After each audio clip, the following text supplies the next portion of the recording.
여러분들 안녕하십니까. 조칠 박사의 통통통입니다. 지금 2023년 들어서도 우리나라 유통기업 중에 이커머스 소폭 성장 한 5% 예상했는데 조금 더 올라갈 것 같고요.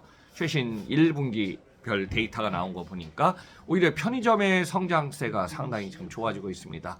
자, 우리나라 1988년 서울 올림픽 선수촌 주변부터 해서 90년 전후에서 우리나라 편의점이 시작했으니까 편의점의 역사도 이미 30년이 넘어섰습니다.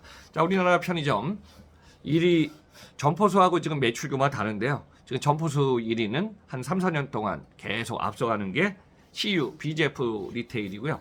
또 지금 매출 규모는 한 2천억 원 정도 더 많이 증가해서 앞서가는 것이 GS25, GS 리테일의 관련 회사가 되고 있습니다. 자, 편의점은 여러분들 아마 생활에 당연히 있어야 할 편의점이 없으면 너무 불편하지 않나요? 그만큼 편의점은 시간, 장소, 구매, 서비스, 컨텐츠, 또 배송의 편리성에 우리 생활에 지금 참 필요한 장소가 지금 되고 있습니다. 자, 편의점에서 지금 시장 규모 1위를 차지하고 있는 어떤 매출 규모 GS 리테일은요. 이미 GS 리테일은 여러분들 이제 편의점 사업만 보더라도 지금 매출 규모는 이미 7조 7,800억 원 2022년 결산 나온 거 보니까 그다음에 2위 CU는 7조 6,158억 원 1,642원의 격차가 있습니다. 자, 3위는 점포수 15,000점포를 차지하고 있는 세븐일레븐입니다. 이미 세븐일레븐은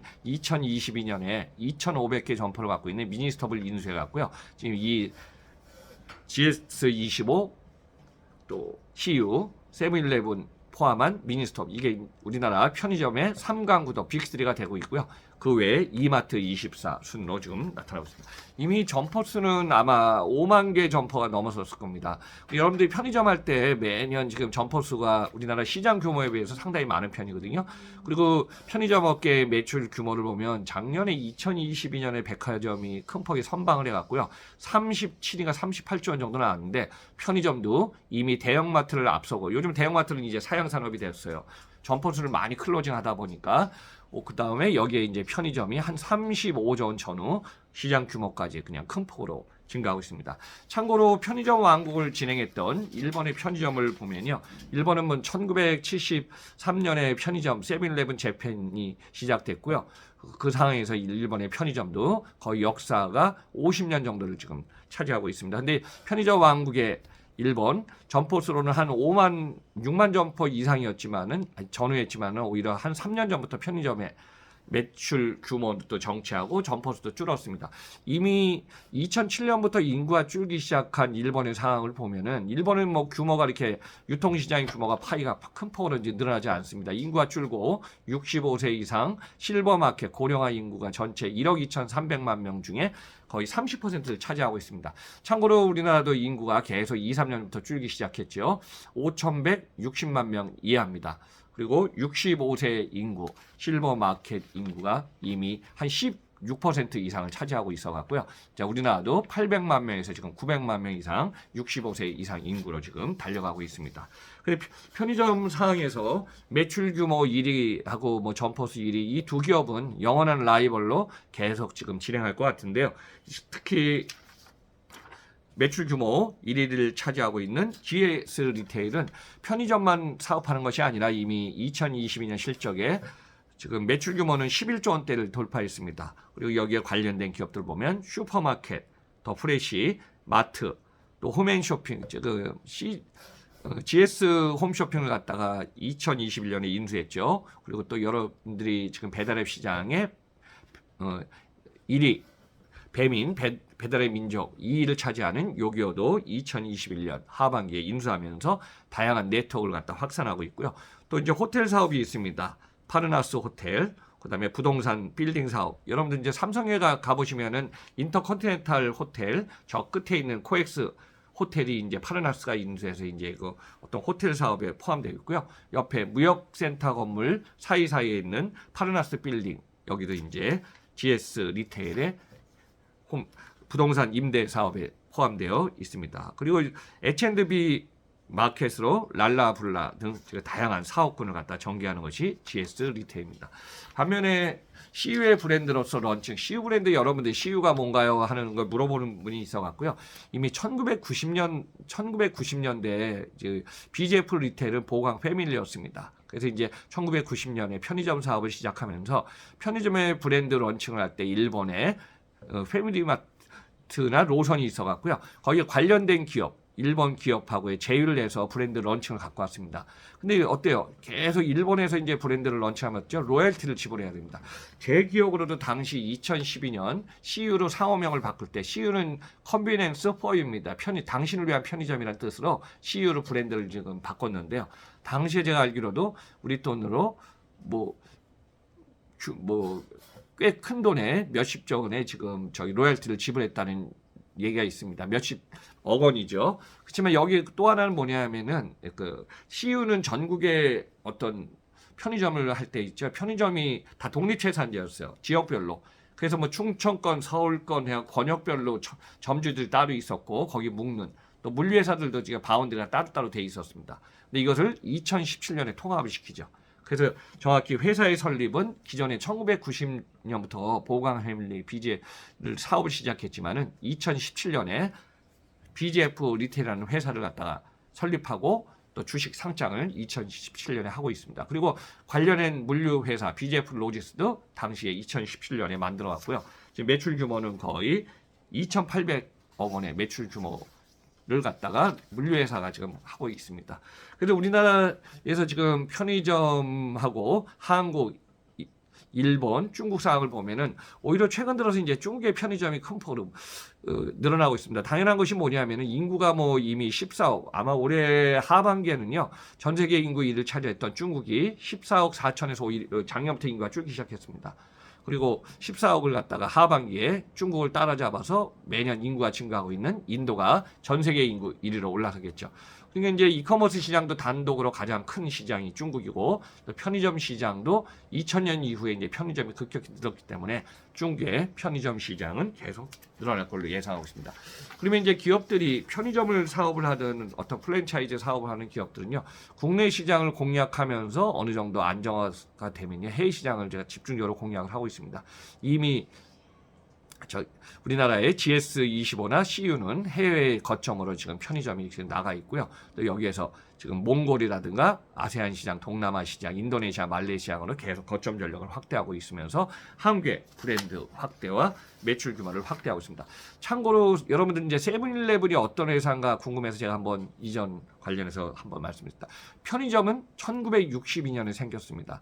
자, 미국에서 세븐일레븐이 처음 생겨갔고요. 세븐일레븐이 편의점의 원조입니다. 7시에서 아침 7시부터 밤 11시까지 문을 연다 그래서 세븐일레븐이라는 명칭이 생겼고요. 1960년도에 미국에는 세븐일레븐이 어디에 있었냐면 주유소 옆에 아니면 24시간 영업할 수 있는 안전한 곳에 편의점을 반드시 뒀습니다. 여러분들 영화나 이런 상황에서 보면 어떻죠? 무인 점포 같은 경우는 편의점이 있든 아니면 주변에 아무것도 없어요. 미국 같은 경우는 총기가 주마다 다르지만 총기라든가 갱 이런 것들이 이제 워낙 테러가 많은 국가이기 때문에 편의점이라든가 ATM 기계를 갖다가 그냥 불도저라든가 기계를 갖고 와서 아예 그냥 통째로 털어서 가지 않습니까? 그래서 안전성이나 리스크가 있는 쪽 같은 경우는 많이 피한 게 지금 편의점의 상황이었습니다. 근데 이제 미국의 사우스랜드사가 세븐일레븐을 경영하다가 결국은 경영에 실패하게 됩니다. 그래서 1973년에 일본은 이토요 카도가 세븐일레븐을 가져와서 세븐일레븐 재팬을 1973년에 만들었는데 일본이 오히려 편의점 왕국으로 엄청 커집니다. 그래서 일본이 1991년에 미국의 편의점 모기업을 갖다 인수하죠. 사우스랜드를 인수하면서 세븐일레븐 재팬이 결국은 편의점 모든 것을 갖다 다 소유하게 됩니다. 그러면서 이제 일본의 세븐일레븐 재팬은 점포 수만 한 2만 개의 점포가 넘어섰고요. 전 세계에 지금 지역에 진출한 걸 보면은 한 4만 점, 5만 점포가 넘었기 때문에 일본을 포함해서는 한 7만 점포 이상. 그래서 전 세계에 지금 편의점 왕국은 일본의 세븐일레븐이라고 보시면 될 것 같습니다.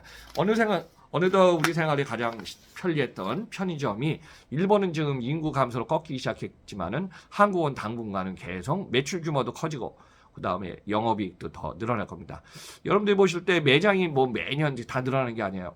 자, 우리나라에 5만 점 넘은 게 편의점이 있고 또 점포수 많은 게 뭐가 있죠? 우리나라 치킨집입니다. 닭집. 또 하나 닭집이 한 6만 점에서 7만 점포 된다 그러더라고요. 또 하나 많은 게 뭐죠? 전 세계에서 커피숍이 많기로 유명한 게 우리 한국 시장입니다. 그래서 우리나라 치킨집, 커피점, 편의점 세 개는 우리나라 지금 3대 왕국의 체인점이라고 보시면 될 것 같습니다. 그래서 자, 앞으로 여러분들이 생활할 때 필요한 편의점, 더 변화와 혁신, 다양한 코너가 더 밝힐 걸로 예상됐습니다. 기본적으로 편의점의 컨셉은요. 매장이 크지도 않습니다. 25평 그리고 이제 편의점 앞에 그 주차장이 있어야 되는데 전 세계에서 땅값이 비싸기로 밀집도가 높은 나라가 어디입니까? 우리나라 서울 도심입니다. 그래서 여러분들 서울 도심에 CU나 GS25나 세븐일레븐 가보시면 어떻죠? 편의점이 점포가 있는데 그 앞에 주차하는 공간이 많지가 않아요. 왜냐? 우리나라는 지금 좁은 땅에 비싼 땅에 편의점이 25에서 30평이 스탠다드 사이징인데 아직까지 우리는 15평짜리 편의점 적게는 10평짜리도 있습니다. 그리고 큰 데 가면 한 25평까지 있죠. 그래서 이제 편의점의 어떤 기본 평수에다가 편의점은 회전율 싸움입니다. 그래서 편의점에 들어가는 상품 아이템 카테고리의 라인업을 2,500개에서 3,000개 아이템을 갖다가 진열해 갔고요. 매출 규모가 좋은 상품들이 자꾸 팔려나가게 됐죠. 근데 지금까지 우리나라 이 코로나가 진행하는 작년까지는 우리나라 편의점에서 객단가가 가장 높은 게 뭐였죠? 술, 담배가 지금 가장 가격도 비싸지만은 많이 팔렸습니다. 참고로 3년 전 코로나 이전에는 수제 맥주가 엄청 잘 팔린 상황이 있었습니다. 외국 맥주가 못 들어온 상황도 여러 가지 이제 시장 상황이 바뀌어서 지금은 다시 또 외국 맥주가 들어와서 아마 전 세계에서 편의점에서 지금 맥주 코너를 들어가서 살려고 보면은 이렇게 외국의 뭐 유럽의 맥주, 아세안의 맥주, 일본의 맥주, 미국의 맥주, 전 세계 맥주나 코너가 이렇게 많이 갖춰진 나라도 많지 않을 겁니다. 그렇지만은 장사가 잘 된다 해서 맥주나 이런 코너를 갖다가 라인업을 확장할 수는 없거든요. 조금은 확장해서 스페이스적으로 확장하지만은 그렇다고 모든 걸 갖다 주력 코너 할 수 없기 때문에 그 진열대 안에서 잘 팔리는 상품들이 계속 그 공간을 갖다 유지하겠죠. 그래서 회전율 싸움에 잘 팔리는 상품은 더 잘 팔려서 매출 규모에 공헌할 것이고 물건이 안 팔리는 상품은 자꾸 편의점 매장에서 빠져갖고 결국은 그 상품군은 사라지게 돼 있죠. 그래서 편의점은 좁은 공간 안에서 다양한 상품의 회전율 싸움과 두 번째 중요한 거는 객단가입니다. 그래서 이제 고객이 방문 입점 고객이 많아야 되고요. 한 번 들어온 고객이 뭐 10,000원 산다, 12,000원 산다 이렇게 객단가가 많아지면은 그만큼 좋아지겠죠. 또 최근에 이제 코로나 상황에서 바뀐 것이 뭐냐면 시계 문화가 많이 바뀌었습니다. 자, 편의점의 매장에 푸드 코너가 많이 바뀌고 개선되고 더 지금 가격이 좋아지고 있습니다. 아마 여러분들 최근에 편의점 가서 도시락 같은 게 사보면 어떻죠? 요즘은 4,000원, 5,000원짜리 찾아보기가 힘들어요. 최근에 물가도 많이 올려갖고 우리 음식점에 가서도 10,000원 이하의 물건을 저희 밥을 먹기가 힘들할 정도로 편의점의 도시락 같은 경우도 재료값이 다 올라갔기 때문에 어느 순간에 5,000원, 6,000원이 기본이 되고 김밥도 보니까 3,000원부터 시작하더라고요. 그전에 뭐 2,000원, 2,200원, 뭐 2,400원 비싸야 3,000원이었거든요. 근데 최근에 편의점 가서 이렇게 김밥이나 이렇게 지금 보니까요. 최소 3,000원부터 올라가더라고요. 그래서 지금 편의점의 객단가도 올라가고 가격, 라인업도 수시로 바뀌니까요. 여러분들 다양한 편의점 한번 참고해 보시기 바랍니다. 당분간은 편의점의 시장 규모도 우리 생활에 편리한 편의점 계속 매출 상황에서 지금 규모는 올라갈 걸로 예상되었습니다. 자, 2023년 편의점 시장 당분간 계속 반응은 좋을 걸로 예상되면서 방송 마치겠습니다. 감사합니다.